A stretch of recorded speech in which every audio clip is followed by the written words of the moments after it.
My name is Emily. I thought a family argument would end with slammed doors, not an ER visit. My sister said I was faking an injury, then decided to prove it with her hands. An X-ray settled the argument. If something similar happened to you, share your story in the comments. Lauren said I was faking my injury. Then she pushed me. The X-ray spoke for me. Lauren's apartment in Austin wasn't supposed to be a stop that day. She'd texted that everyone was already here, which usually meant 10 minutes, not a visit. I showed up limping anyway. The door opened before I knocked. The smell of cleaner lingered, recent and deliberate. "You're standing just fine," Lauren said, eyes dropping to my leg. "If you were actually hurt, you'd be on the floor." The living room looked staged for company. Shoes lined up, counter cleared, family photos faced outward, like proof. She handed me a box from the hallway closet. "Carry this to the storage unit," she said. "Careful, it's heavy." "No," I said. The word came out flat. She stepped closer. "Don't start. Mom's tired of the drama." "I'm not carrying it," I repeated. Lauren laughed once. "Nothing's going to show up on any scan. You know that." I hadn't gone to a doctor.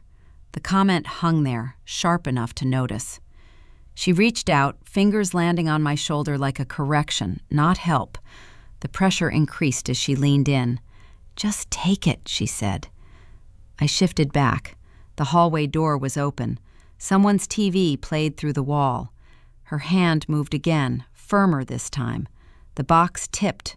My foot slid. The shove came quick and wrong. Not enough to look dramatic, enough to make balance disappear. The floor hit my side. Pain spread fast, hot and exact. A door across the hall cracked open. A face appeared, then pulled back. Lauren's voice changed immediately. "I barely touched you." She stood over me, palms up, already explaining. "Get up, you're fine." My phone wasn't where I dropped it. It lay farther down the hall, screen dark. Lauren didn't look for it. She stepped past me and pulled hers out. "Mom," she said, "Emily's acting up again." I tried to push myself upright. My leg didn't cooperate. The hallway sign behind her read, "Safety is our priority," in block letters, bolted to the wall. "Call an ambulance," I said. Lauren sighed, annoyed, like I'd asked for a favor. She kept talking to Mom, lowering her voice, filling in details I hadn't agreed to. The neighbor's door stayed shut. The paramedics arrived fast. Questions came in short bursts. Lauren answered some of them, confident, practiced. A medic asked me to rate the pain. Another slid a brace into place. Someone noted the time, the address, her name, and wrote it down. Another asked if I felt safe returning here later, then paused for my answer, pen hovering, waiting without comment.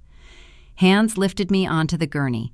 The wheels caught on the threshold, then rolled free. Lauren hovered, explaining again how little contact there'd been.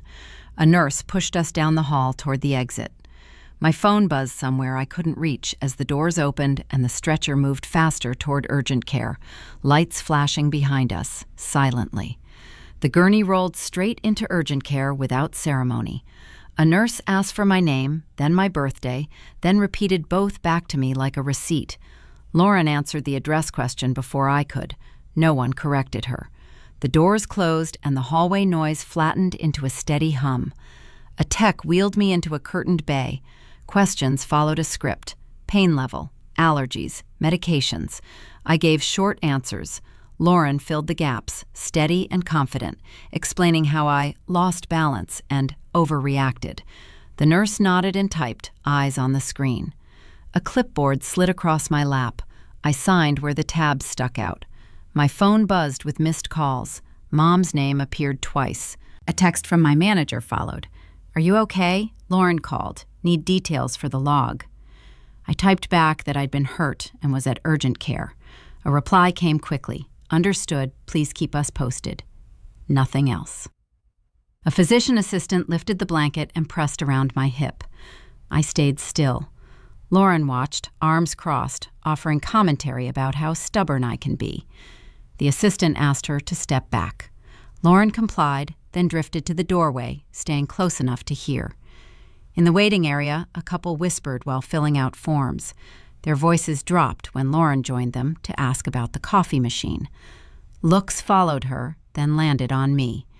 It wasn't hostility, it was curiosity with a verdict attached. A nurse called my name. Lauren stood ready to follow. The nurse hesitated, glanced at the chart, then waved her through. "Family can come," she said, already walking. Marcus arrived during the transfer to imaging. He took one look at the brace and said my name once, like a question he didn't need answered. Lauren greeted him brightly and explained again how minor everything was. Marcus nodded, then waited until a staff member pulled Lauren aside to recheck insurance. "Don't delete anything," he said quietly. I wasn't going to. Good. The X-ray room was cold and efficient. The tech positioned my leg and asked me to hold still. Lauren hovered at the threshold until another nurse reminded her to wait outside. The door closed. The machine moved. The tech frowned, then adjusted the angle and ran it again. Back at the desk, the printer jammed while spitting out my chart. A nurse apologized for the delay and tugged at the paper with practiced annoyance. "Procedure," she said, smiling thinly, like the word explained everything. Lauren signed forms without asking. "I'm the sister," she told the clerk, sliding her ID across. The clerk checked a box and rotated the screen so Lauren could initial. A deadline glowed in the corner of the monitor, counting down until the next step. A doctor stopped by and asked where the pain landed. He pressed once more, careful this time. "That doesn't match a simple fall," he said, not to anyone in particular. "Let's get a clearer look." Lauren laughed. "You'll see. Nothing's there."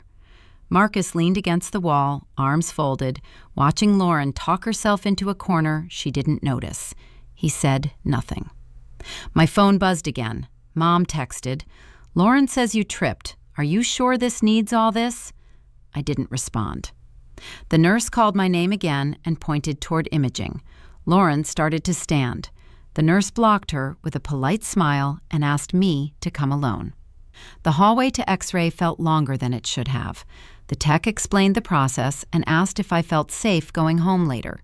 The question hung between us until I answered yes, because there wasn't another option on the table yet. When I returned, Lauren was already at the desk, talking about schedules and rides and how busy everyone was. The clerk nodded and typed. Another staff member handed me a wristband and read the name out loud to confirm. It matched.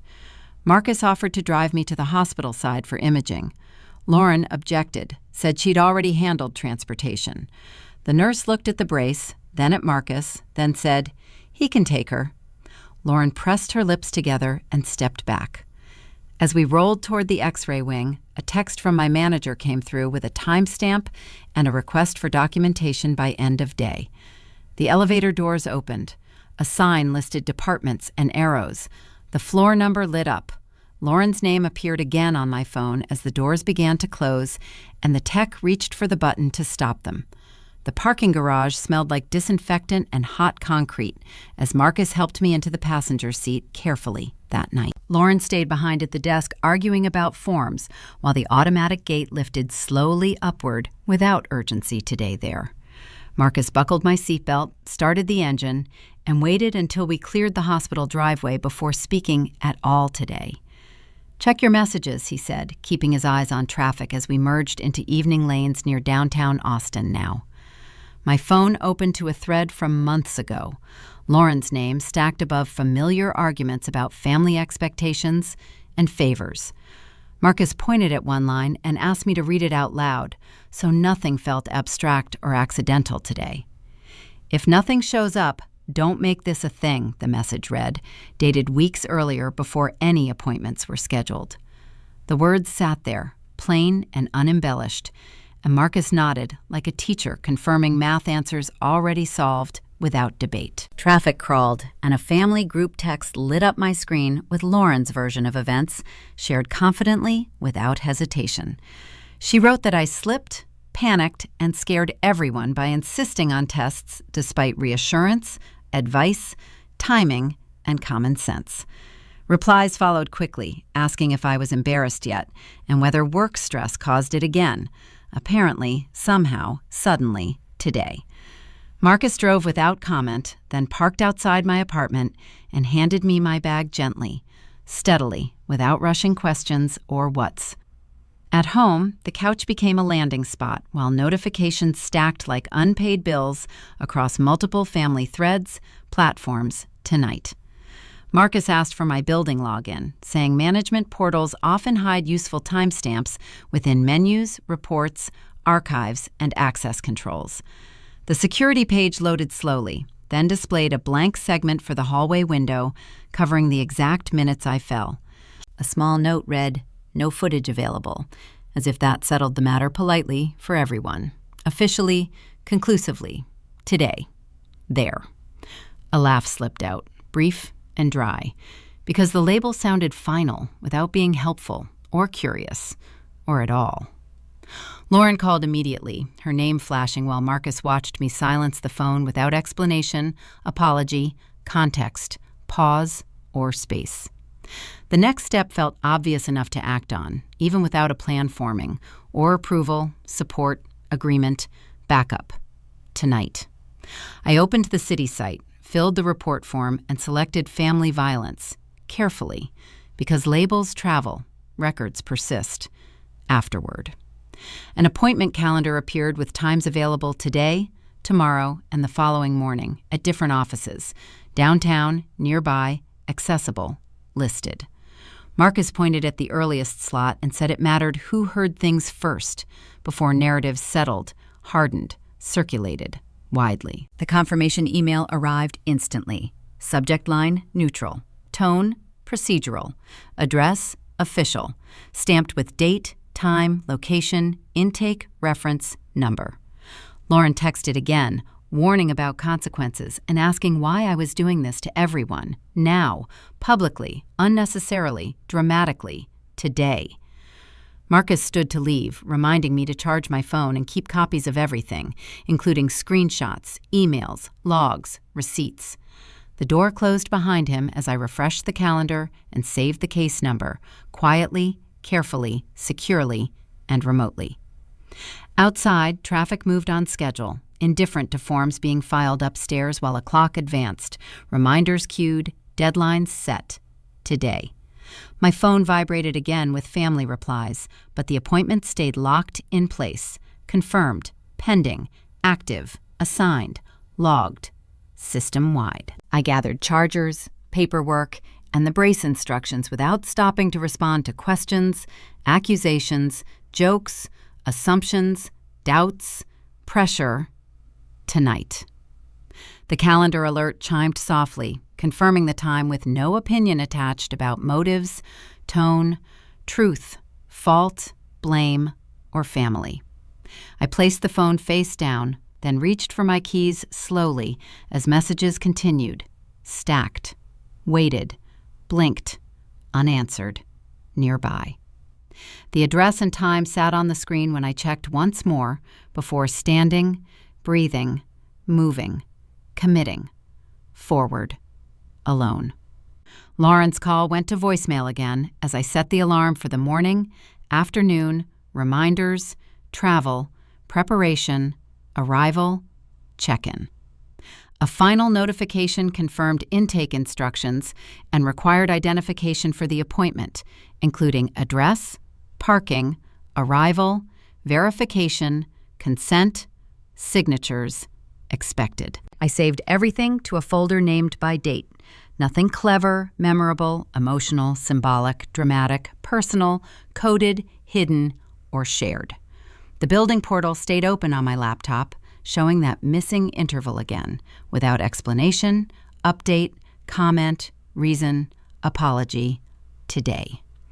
I took a screenshot and labeled it simply, avoiding adjectives that could invite debate, minimize, distract, editorialize, soften, spin, intent. The report status changed to submitted, time-stamped, assigned, and pending review by intake, staff, unit, desk, office, department, today. I picked up the phone as it rang again and watched it stop without listening, arguing, explaining, correcting, defending myself. The appointment reminder glowed on the screen while my finger hovered over the lock button. Waiting, steady, committed, unmoved, finally. The front desk at the Austin police station was staffed by a woman who spoke calmly and didn't look up until my name matched the appointment on her screen. She checked my ID, slid a clipboard across the counter, and asked me to sit. Lauren arrived minutes later with a folder tucked under her arm, posture straight, expression composed. No one asked us to stand apart. A detective called my name and led us into a small interview room. Marcus waited in the lobby. He wasn't allowed back. The detective introduced himself, explained the process, and placed a copy of the X-ray report on the table.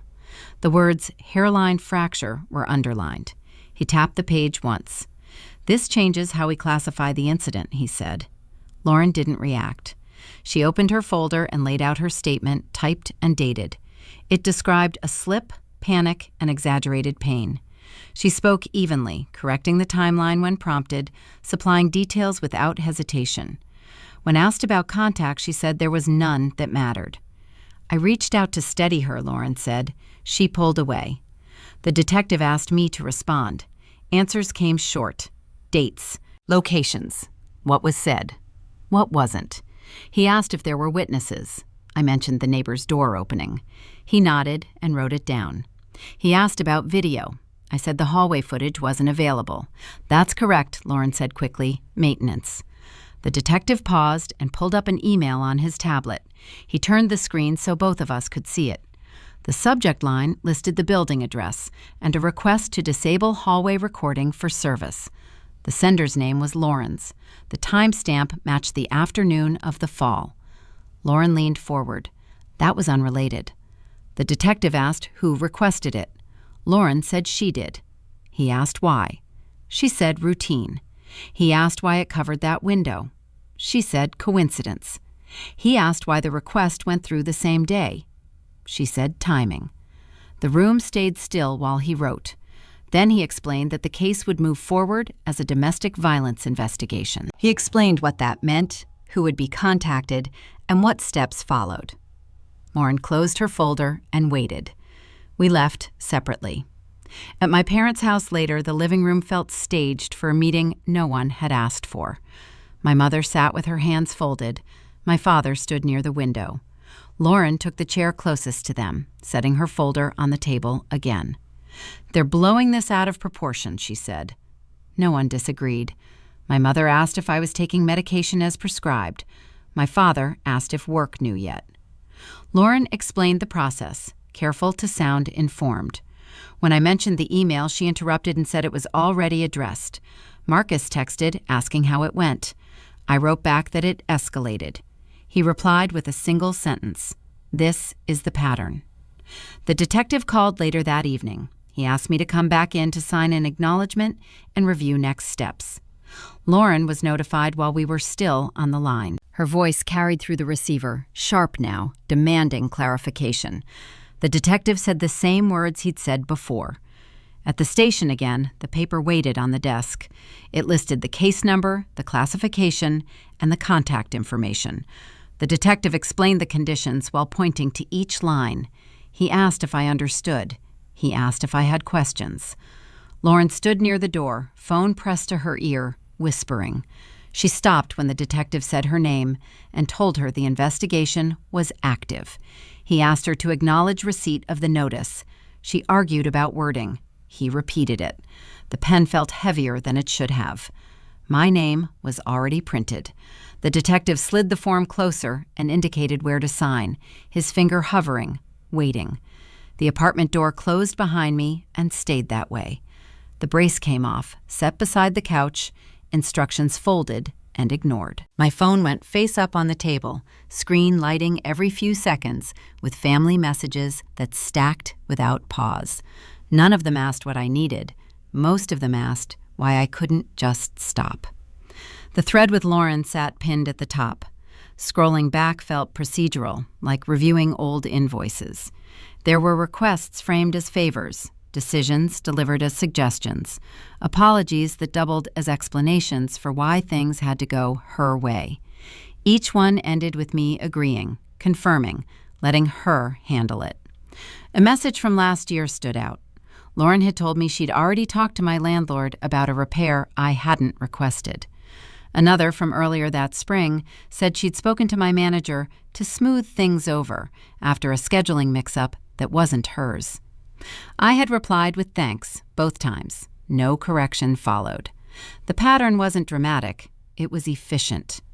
At the hospital waiting area later that afternoon, a receptionist called my name and handed me a badge. The television played news without sound. A man filled out forms at the desk, stopped, and asked which line applied. The receptionist pointed without looking up. My phone buzzed again. Mom wrote that this had gone far enough. Dad asked if I could pause things until everyone cooled down. Marcus met me outside afterward and leaned against the car while I sat. He didn't ask how I felt. He asked what I'd seen. I kept letting her decide, I said. He nodded. That's the part people miss. He pulled up an email on his phone and turned the screen. The sender was the building manager. The message confirmed a maintenance request submitted by Lauren to disable hallway recording for service, approved and scheduled the same day. The wording was plain. The timing wasn't. Save that, Marcus said. It's already saved. Good. The drive back was short. We didn't talk about family or outcomes. He dropped me off and said he'd be available, then left before I could thank him. Inside, the apartment felt smaller without noise filling it. I opened my laptop and created a folder labeled with the date. Screenshots went in first, then the email, then the building portal page showing the unavailable window, then the X-ray report. Work emailed again, asking if I'd be available later in the week. I replied that I didn't know. The response came back polite and non-committal. Family texts continued. One asked if I understood what this would do to Lauren. Another suggested I was misreading concern as control. None of them mentioned the fracture. The intake portal loaded with a checklist. Attach files. Provide timeline. Confirm accuracy. Each step had a box. Each box clicked cleanly. The process didn't ask how long I'd been letting someone else speak for me. A call came through while I uploaded the last document. I didn't answer. Another followed. I set the phone to silent and finished the form. The submit button sat at the bottom, blue and unremarkable. Marcus texted one more time. Once it's in, it's in. I pressed submit. The screen changed to a confirmation page with a reference number and a note about follow-up. My phone vibrated immediately. Mom's name filled the display. I didn't pick up. Another message arrived, then another, all before the page finished loading. The confirmation stayed there while the phone kept buzzing on the table, unanswered, as the system processed what I'd sent. The investigator's office smelled faintly of paper and disinfectant, the kind of place where conversations stayed on record, even when voices stayed low. Lauren arrived with an attorney this time, a man in a gray suit who introduced himself by last name only and placed a slim briefcase beside his chair. No one asked me if I'd brought representation. The investigator nodded once and started. The explanation came in pieces. The case file had expanded. The fracture mattered, but so did timing. The investigator referenced a separate matter tied to Lauren's name, something administrative and financial that required her record to remain clean. An incident report like mine created complications. Questions followed about whether I'd been under stress, whether I'd misunderstood intent, whether my account relied on interpretation. Lauren didn't speak much. Her attorney did. He argued that my evidence lacked context. The email about maintenance, he said, didn't prove intent. The missing hallway footage, he said, couldn't be linked directly to the fall. The text message about scans, he said, was speculation. He requested limits on contact and suggested a temporary restriction preventing me from returning to the building while the matter was reviewed. The investigator listened, took notes, and said the request would be considered. A family meeting was scheduled later that afternoon at my parents' house, framed as a check-in. Lauren arrived early. Her attorney didn't. The conversation stayed narrow. My mother asked if the doctor had given a timeline for healing. My father asked about work. Lauren explained how serious the consequences were becoming for her and how unfair that felt. I called Mom first because I needed help, she said. I knew Emily would panic. No one corrected her. The investigator's words replayed in my head without commentary. The phone call before the ambulance. The certainty about the scan before it existed. Those details aligned now, not as accidents, but as steps. A plan that required me to stay functional, quiet, and cooperative until her other issue cleared. Lauren mentioned her attorney again and the recommendation to minimize contact. She suggested I stop digging and let professionals handle it. The room went still. My parents didn't disagree. Later, at the administrative building downtown, the hallway outside the conference room filled with low conversation and the shuffle of paperwork. Lauren went in first with her attorney. I stayed outside with the investigator, who explained the next steps in neutral terms. One of my submitted files would be temporarily excluded pending verification. The building footage request meant I couldn't access the property records directly. It's procedural, he said. It doesn't mean it won't come back in. The door closed. Voices filtered through the walls, indistinct. A staff member passed by with a clipboard and asked me to wait. The bench against the wall was occupied by someone else dealing with a different problem, eyes fixed on their phone.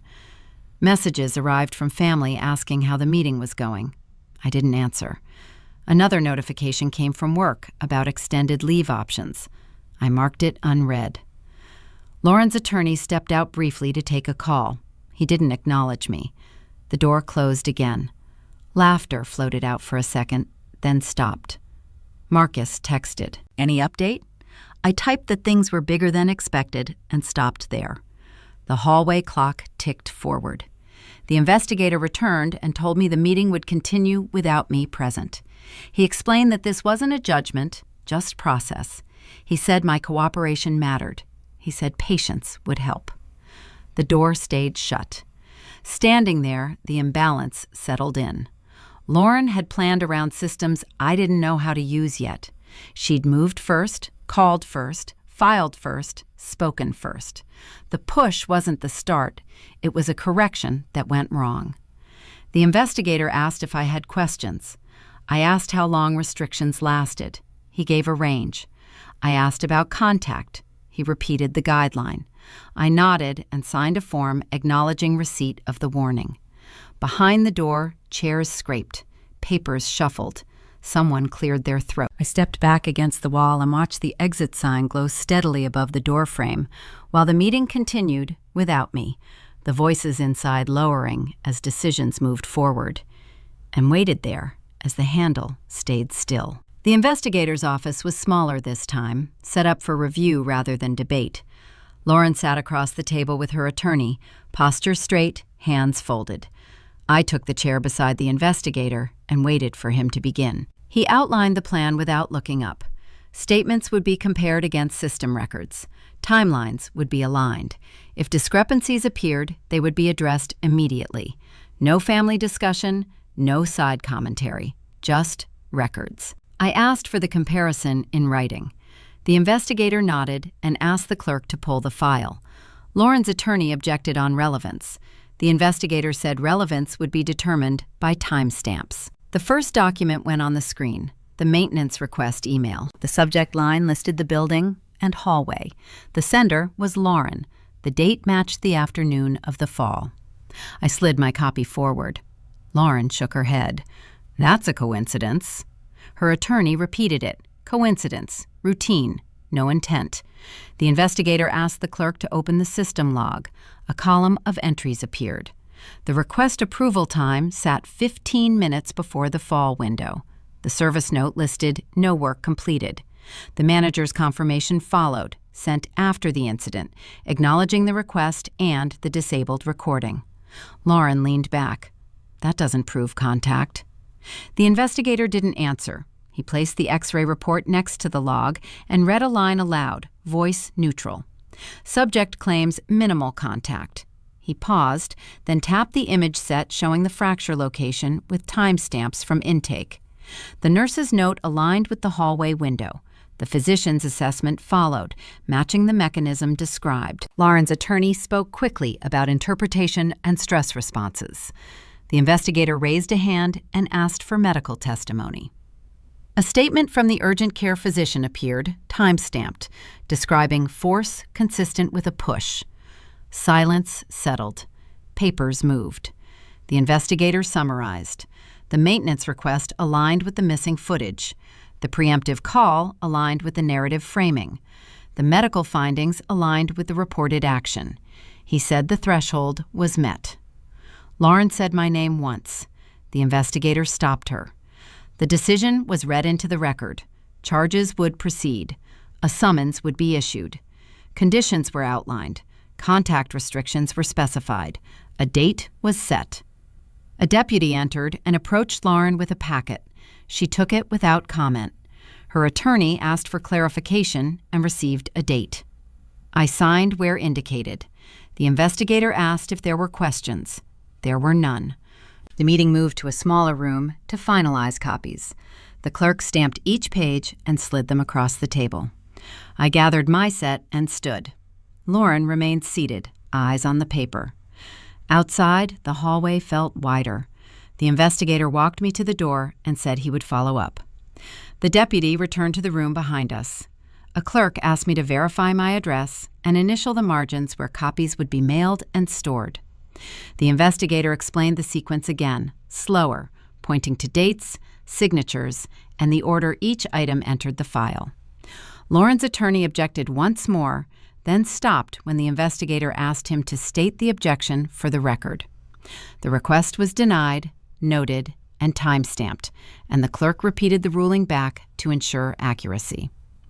Lauren crossed her legs and stared at the table while her attorney whispered, then fell silent. The investigator asked me to confirm my statement one last time, including the push, the timing, and the immediate pain.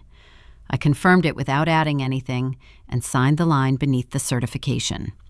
The clerk printed additional pages, collated them, and placed colored tabs where signatures had already been collected. A deputy checked Lauren's identification again, compared it to the packet, and asked her to acknowledge receipt. She nodded once, took the papers, and asked about next steps while the deputy answered in measured terms. The investigator summarized deadlines and contact rules, then reminded everyone that violations would be addressed promptly. I gathered my documents into the folder Marcus had suggested and checked that each attachment matched the index. Outside the room, a staff member asked if I needed directions and pointed toward the exit. My phone vibrated with missed calls, but the screen stayed down as the hallway traffic passed. Lauren remained seated behind the door as voices continued, papers shifted, and the deputy prepared service. I paused near the threshold, adjusted the brace, and waited for the investigator's signal to leave. The investigator nodded, opened the hallway door wider, and motioned me forward silently. Behind me, the deputy began reading the summons language again, steady and precise. I stepped toward the exit. The court date came and went without ceremony. A clerk read the case number, confirmed names, and marked the status. Lauren stood with her attorney and kept her eyes forward.